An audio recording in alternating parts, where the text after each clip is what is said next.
Nshuti yanjye ndakwifuriza kuzatura muri urwo rurembo. Nshuti yanjye ndakwifuriza kuzabana natwe muri urwo rurembo.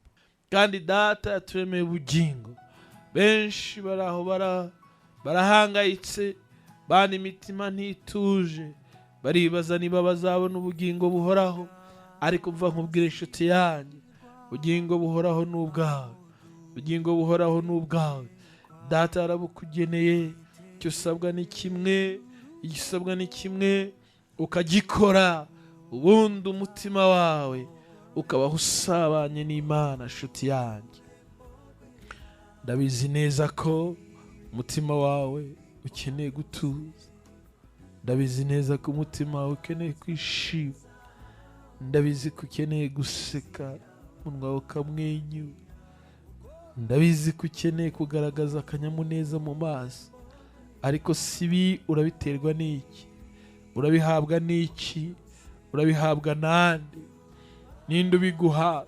Ku isi yanze, isi yanze, abantu banze, ubuzima bwanze, imibereho yanze, urushako rwanje, umuryango wanze, ibintu byose byanze. Ese niki kiragutera ibyishimo? Tuzaturamo, kandi ururembo tuzabamo urwo Data yaduteguriye. Ni ururembo rw'ibyiza, ni ururembo ruzanezeza umutima wawe, ni ururembo uzabamo utakibuka ahashize. Ndagira nkubwire ko tuzabona iby'amaso atigeze abona, tuzumva iby'amatwi atigeze yumva, tuzarya ibyo tutigeze kurya. Ibyo nibyo byabikiwe abera. Ndagira ngo nkubwire inshuti yanjye, uyu munsi ibihe uriho uracamo, ibihe urimo uragendagendamo birakubabaza, ibihe uri kunyuramo birakugora, biragutera umubabaro, birakurushya, birakuriza. Ariko ndagira ngo nkubwire, ikiguha ibyiringiro, igikomeza umutima wawe, nuko hari ururembo tuzaturamo, nuko hari ahandi tuzaba, aho amaso atigeze abona ariko ni heza, aho amatwi atigeze yumva ibyazumva ariko ni byiza, ariko ko tuzarya ibyo tutigeze tubona ariko ni byiza. Nshuti yanjye, uyu munsi turi mu isi, uyu munsi turiho mu mibereho tubayemo, uyu munsi turiho mu buzima tubayemo, ubuzima bwo gupfusha, ukabura uwo wakundaga akagenda, ukaba ufite umuhoro kuvuga uti iyo mba ngifite mama, iyo mba ngifite papa, ntabwo ubuzima bumeze gutya, ntabwo mwamungira gutya. Ariko kuko batakiriho, Mana yarabatwaye, naramukundaga ariko ntakiriho. Ugira umubabaro, ugira agahinda k'ibyo bihe, ugira ubuzima bukubabaza bwo kuzirikana iby'icyo gihe byarangiye, kuko wabuze uwo wakundaga, wasigaye mu buzima bw'ubupfakazi, wasigaye mu buzima bwo kwibana wenyine no kurera abana wenyine. Ariko uribuka kera gihari, bikagutera umubabaro, ariko nta bupfubyi bubayo, nta bupfakazi bubayo, nta burushi bubayo, ntago uri igishubaziko. Hari n'ubatse abana, kandi abana yarababyaye, yarabavunikiye, ariko barabamwatse. Uba ariho wenyine ameze nk'inzererezi. Umugore wawe yataye urugo aragenda gusigira abana. Uri umuntu w'umugabo, wirwa ujya guca inshuro, wirwa ujya kubashakira. Hari ubwo mvuga guca inshuro, abantu bakibaza ko ari wa wundi wagiye guhingira igitebo cy'ibijumba, umuntu wagiye guhingira ingemeri y'ibishyimbo. Ariko twese mu isi turapagasa, duca inshuro, turashakisha. Nubwo tutari ku rwego rumwe, ariko turashakisha kugira ngo tubeho. Ubuzima bwo mu isi, ibintu byose birishyura. Reka nkubwire ngo urwo rurembo Siyoni tuzarubamo, tuzaruturamo, tuzarubamo. Nakubwiraga nshuti, aho tuzaba ni heza, aho tuzatura ni heza, nta bibazo bibayo, nta gahinda kabayo, nta mubabaro ubayo, abaho bose baguwe neza. Niho ndakwifuriza kuzabayo, ariko abantu benshi imibereho iri kubahinyuza. Ijambo ry'Imana rirambwira ngo ubugingo butabonye Imana buzapfa, buzatsembwaho. Sinifuza kuzabona nawe waranyumvaga muri iki gitondo, sinifuza kuzumva nawe twasenganye muri iki gitondo wabuzeyo kubera ko ubugingo bwawe bwapfuye. No, ndakwifuriza kuzabayo. Uyu munsi imibereho irahinyuza abantu, uyu munsi ubuzima tubayemo burahinyuza abantu, uyu munsi ibyo ducamo birahinyuza abantu. Irari ry'umubiri riratuma abantu baba nk'ibikoko, ugasanga umuntu yabaye nk'igikoko. Ubuzima abantu babayemo burahinyuza abantu. Kwifuza amafaranga bigatuma benshi bakora amakosa, kandi iyo wakoze ikosa rimwe rituma ukora n'irya kabiri. Uriya abantu benshi babajura bajya kwiba bashaka amafaranga, aba yagiye ari umujura agiye kwiba, hanyuma rero wamubona akakwica kutazamuvamo, akoze ikindi cyaha cyo kumena amaraso. Ejo rero yakumva hari undi wabimenye nawe akamwica, agakomeza agakora ibyaha. Umunsi umuntu arakubeshyera, yakumva bigiye kumubana ibibazo nawe agashaka undi abigerekaho. Yakoze icyaha cyo kubeshya, none akoze n'icyo kubeshyera abandi. Yabona byanze akavuga ati ndishyura amafaranga y'ibiciro byinshi, akajya kwishyura amafaranga kugira ngo arebe ko yakwikingira, akaba akoze ikindi cyaha. Uyu munsi umuntu arahaga ubuzima abayemo, akajya kwigurisha ngo arashaka amafaranga, akavuga ko azajyayo rimwe bigashiduka agiyeho kabiri gatatu kane. Ejo bigashiduka atangiye no kwiga kuroga, ejo bigashiduka atangiye no kumenya ko bayiba, ejo bikarangira ari kuyarya. Bene ibyo bimuviramo no kumenya uko bica. Nguko ibyaha ko bigenda bihererekana. Shuti yanjye niwihanganira ubuzima ubayemo, ukihanganira imibereho, ukareka kwitukisha no gutukisha umuryango, kuko Imana yo wayitukishije kare. Ariko ndagira ngo nkubwire ngo birasaba kwihangana, birasaba kwizirika, birasaba kwizirika. Utiziritse ntago byakunda, utiziritse ntago byakunda, utiziritse ntago byakunda. Kugira ngo urere abo bana wasigaranye uri umupfakazi, biragusaba kwizirika, biragusaba kwihambira, biragusaba kujya mu cyumba cyawe ugafunga ukarira ukavuza induru. Data arimo arumva amarira yawe, mubwire ngo ndananiwe, ndananiwe, ntacyo gukora na kimwe mfite, ese nakora iki? Erega nubwo abana bashonje ndabizi ko hari abariye, ndagushimye ko bo babashije kurya, kabone nubwo abanjye batariye, nabo waca inzira barya. Urire, urire, uririre so, ni wenyine ubasha kukumva. Ugenda ujye mu nzu yawe cyangwa aho ucumbitse nabo bagucumbikiye, bagufashe nk'umukozi wabo, bagufashe nk'umuntu uraho utagira ubwenge, nyamara wirutse ku kazi warakabuze, nyamara warize cyangwa se ntiwize, nyamara wize amashuri menshi cyangwa se wize make. Ntabwo Imana itunga bize gusa, ntabwo abafite akazi hano ari abize gusa. Nawe nubwo utize ntiwicire witeka, jya mu cyumba cyawe. Ndabyibuka umunsi umwe byigeze kunshanga, bimaze kunshanga mfata umusego w'igitanda, uwo musego ndyamaho, ndagenda napfukama imbere y'igitanda. Ubwo nari maze kugira undi rwego ngeraho, ndapfukama, maze gupfukama mbwira Imana nti rero ntago bazavuga ngo ni mwene nde wasebye, kubera ko uwo nde bavuga ntaho hari. Rwose bazavuga amazina yanjye bavuge ko nasebye kandi birangire. Ariko uzi ukuri kuri mu mutima wanjye. Umutima wanjye ntujya urya ruswa, uzi kumbwiza ukuri. Rero umutima wanjye urakubwiza ukuri.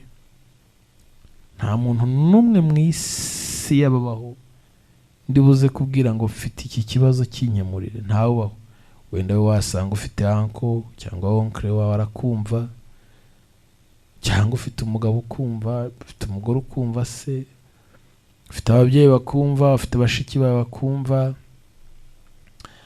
kabone wenda nubwo batagufasha banakubwira ngo pole, cyangwa bakabibwira n'abandi bagaterateranya.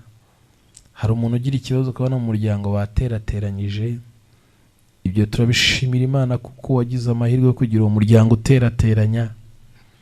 Twebwe rero tudafite abo tubwira, tutafite n'uwo wabwira. Ndibuka ko hari umuntu wanyemereye ikintu ntakimubwiye, ariko na n'ubu ntarakimpa, kandi icyo gihe nari ngikeneye cyane cyane cyane. Ariko Yesu ni mwiza kuko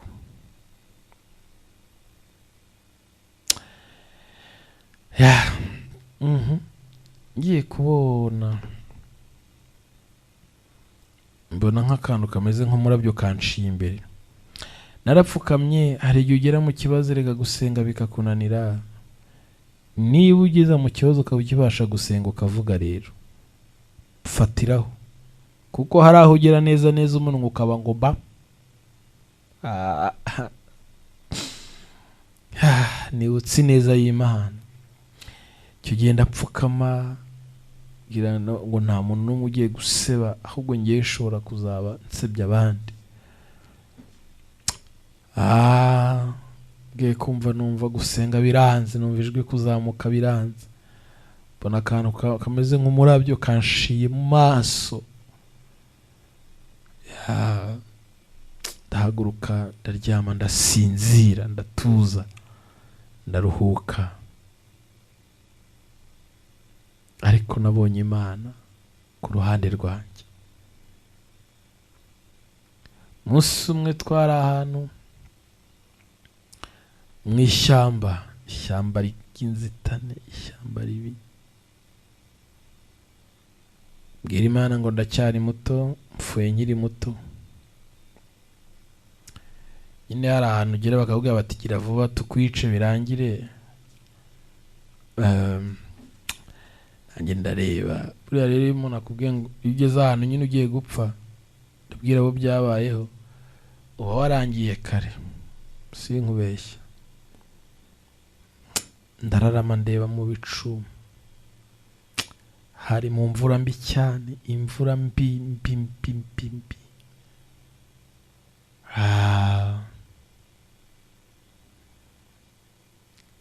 Bavuga bati batugirire impuhwe, bati mugire vuba.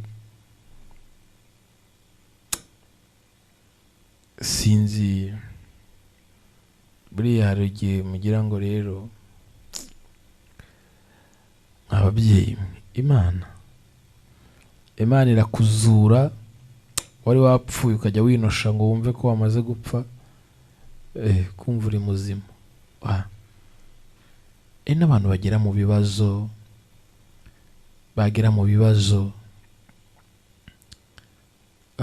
gusenga bikanga, gusenga bikabakomerera. Yagera mu kibazo akumva ameze nk'uwapfuye. Hari no kubwira ati ndutwa n'uwapfuye. Hari no kubwira ati kubaho ntacyo bimariye. Hari benshi barwaye agahinda kababanye kenshi, ibona umuntu afata umwanzuro wo kwiyahura aba yiyanze burundu. Hari kubwira ati byanze neza ngiye kuvuza induru, nabyo bikamunanira, kandi ku buryo umuguti yivuza atayivuza bikamunanira. Ibi ni ibibazo abantu bacamo buri munsi, ariko ndagira ngo nkubwire ngo yatuzuye rwa rupfu cya gihe, nawe yakuzura, nawe yakuzura. Iyo akuzuye urya munsi, n'uyu munsi yakuzura. Iyo akuvanye hahandi, uyu munsi yahakuvana aho ugeze. Ariko noneho ubibwire ngo nubwo ariko noneho n'umwuka uyu munsi wahera, ariko hari umunsi byari birangiye, uwo munsi ntibyarangira. Hari umunsi nakuruye akaguru ngira ngo kavuyeho ndi kugatwara ku ruhande, mu mutwe harimo icyobo, amaraso ntazi ko ari kuva. Ibaze utamenya ko amaraso ari kuva umutwe wawo wavuye mu rwobo inyuma, n'akaguru umeze nk'uri kugakurura, kandi aho njye mbona bapfa. Uyu munsi ko ndi muzima, ko ndiho, kandi icyo gihe nari nkiri umwana. Uyu munsi ko ndiho ndi muzima. Imana yari izi ko uyu munsi njye nawe tuzaba turiho turasengana muri iki gitondo. Uyu munsi Imana yari izi ko njye nawe tuzaba turi gusengera igihugu njye nawe. Uyu munsi Imana irabizi ko twagombaga kuba turiho dusengera itorero. Uyu munsi Imana irabizi ko twagombaga kuriho njye nawe dusengera abapfakazi, dusengera imfubyi, dusengera indushyi. Uzi kuba imfubyi? Uzi kuba imfubyi? Nshuti yanjye, bagucunaguza, abo mwasigaranye barya imitungo yanyu, babonye uko mupfa bakwishima, ukagira ngo bo bazatura ku isi nk'umusozi. Ukaba utajya kwa so wanyu, ukaba utajya kwa nyogosenge, ukaba utajya kwa tante wawe, kubera ko nta gushaka iyo nacyo gipfa nkabisigarana. Ubwo so arutwana uwaruta ahubwo abakwishe. Nduzi ko abishe iwanyu cyangwa ababyeyi bawe, urwatwaye ababyeyi bawe, uwo nguwo wakaba usigaye wakumariye iki ko ahubwo nawe ameze uribaza? Si bwo buzima abantu babayemo, si bwo buzima abantu bari gucamo. Akaba ari aho nyine ni so wanyu, ahubwo akarenga akayajyana ahandi, azi neza ko hari abana ba murumuna we cyangwa ba mukuru we cyangwa ba musaza we cyangwa ba mushiki we bameze nk'amayibobo bari ku muhanda. Ko nibwo buzima abantu babyirukiyemo, nibwo buzima bakuriyemo. Nyokoroma akakurya kureba uri muzima uhagaze. Uribaza? Gashaka umugabo wamukunze we, amaramaje we, nta kutagize, uzi ngo nawe urashatse, kumbi ni umuruhu ugiye gushaka. Gashaka umugore uzi ngo nawe abonye umuryango, ugiye kubaka umuryango nk'abandi, uba umugabo nyine wemera inshingano, ariko umugore wawe yahengera wagiye mu kazi. Shawe, ubwo nawe rero ukaba uri aho ufite umubabaro wawe. Ntuzatekereze ko ibyo data atabizi. Arabizi, arabibona. Abagabo benshi bateshejwe agaciro. Uribaza? Kubera ko badafite amafaranga, kubera ko badafite akazi, kubera ko ari byo badashoboye, bahangutesheje agaciro. Wese wanze kuba umugabo, wanze kuba umugabo w'icyubahiro. Imana iza agahinda kawe. Uri umushomeri wa kwa mukuru wawe, wa kwa mwene wanyu, ariko bakugize nk'umukozi, ariko Imana ifite akazi mu biganza byayo. Hari benshi bakeneye abakozi, nawe ejo nimero yawe iragerwaho ubona akazi. Ko byagenda kose, wowe ntabwo ubona icyerekezo cy'ubuzima. None uko bimeze, barakwita amazina bashatse, baragucunaguza uko bashatse, baragutwara uko babyumva, baribwira uko babyumva. Ariko reka nkubwire inshuti yanjye, hari umunsi umwe uzaba ufite amashimwe, hari umunsi umwe uzaririmba. Ariko ndakubwiza ukuri, tuzaririmba n'ukuri. nitugera muri urwo rurembo. Urwo rurembo rwubatswe n'izahabu niturugeramo tuzaririmba, tuzanezererwa. Nabo bashinzwe umutekano nuko tubasengera, bari gushinga umutekano